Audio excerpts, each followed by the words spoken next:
Random House Audio presents The Art of Influence. Persuading others begins with you. This is Chris Widener.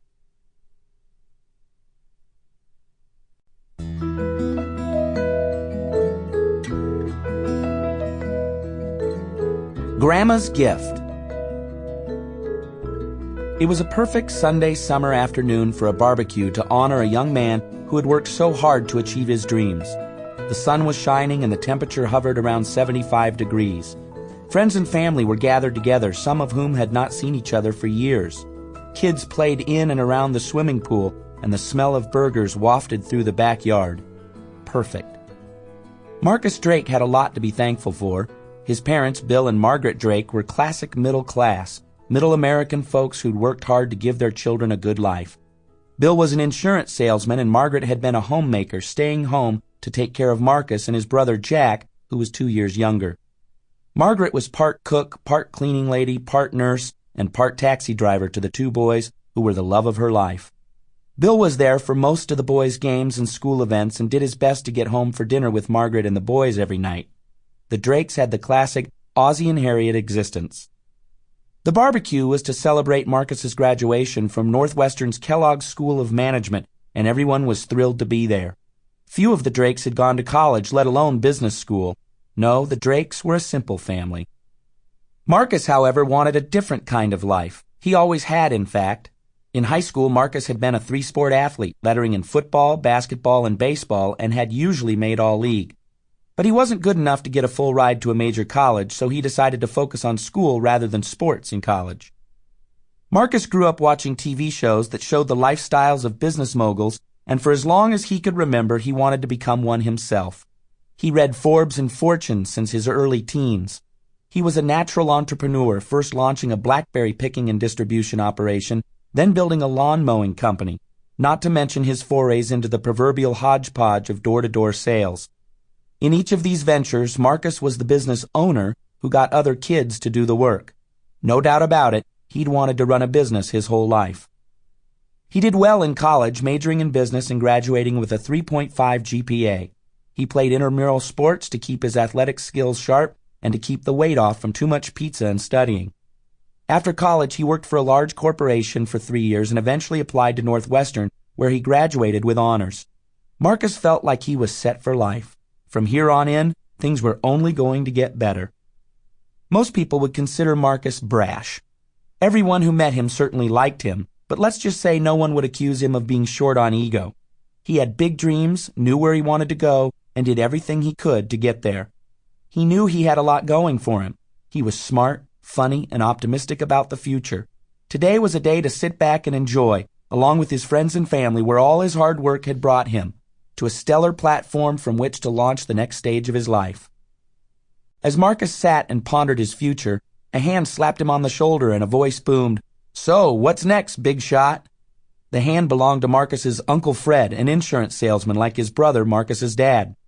"Not much, Uncle Fred. Maybe start and sell a few companies, get rich, buy a nice little island in the Caribbean, and then, take over the world. What do you think?" Uncle Fred laughed that big booming laugh and tilted his head back. "If anyone could do it, it would be you, boy. I always knew you were destined for greatness. Now that you got that fancy pants degree, it's just a matter of time," he said. "Really though, what's your plan?" "Well, actually, most people who graduate from business school go on to become consultants, which I don't really want to do. I want to start my own business." "Oh yeah? What kind?" "I have an idea that I think could be really big, but it's going to take some money to get it going." "Lay it on me." "Well, it's kind of complex, but basically it comes down to helping companies from America connect with business people in other countries who are seeking investments. I'd be putting the main players together and I'd be able to use what I've learned about international currency trading. See, when money goes from one currency to another, it loses a percentage in the exchange. I think that there are some ways to increase the efficiencies in the exchange.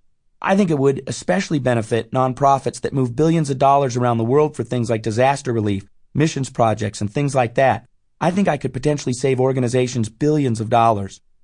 "Wow, that sounds huge, and well over my head. It's not too big for you, though. Go get 'em." With that, he walked off, presumably to get another burger. A long line of well-wishers made their way to Marcus throughout the afternoon. His cousins were slightly envious, and the older relatives were very proud. All in all, though, the family was thrilled for Marcus.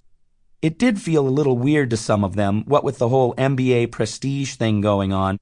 They had just never considered themselves that kind of family. But they were excited to see how high Marcus could soar. At one point, Jack pulled his brother aside. "What's going on, bro?" "Not much, just chillin'. What's up with you?" "Just eatin'. Have you tried Aunt Susan's potato salad? It's awesome." That was Jack for you, always about the food. Marcus was always about the money, and Jack was always about the food. They had similar personalities and ran around together, but Marcus was just a little more, shall we say, focused. "In fact, I'm about to go get some more, and maybe another plate of chicken wings. Want some?" "No, I'm good. I have my fans to attend to." "Always the superstar," Jack said as he disappeared to get another plate. All afternoon, people had been piling gifts on a table near the sliding glass door that led into the kitchen. Definitely one of the best perks of graduation. After everyone left, the Drakes sat down to relax in the living room and watch Marcus open his gifts. Also joining them that evening was Margaret's mother, Beatrice, who was visiting from the little town in North Dakota where she lived. Marcus got the typical graduation gifts, travel kits, luggage, pens, stationery, and the like. His mom and dad gave him a very expensive briefcase that he had not so inconspicuously pointed out to his mother while on a trip to the mall the previous summer. After all the other gifts had been opened, there remained just one. Beatrice got up and began to leave the room. "I'll be right back. I left my gift in my room. I think you'll like it." As she left, Marcus thought about his grandmother. He didn't know her all that well.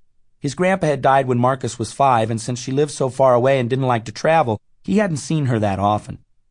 As Marcus was growing up, he always thought Beatrice smelled like flowers.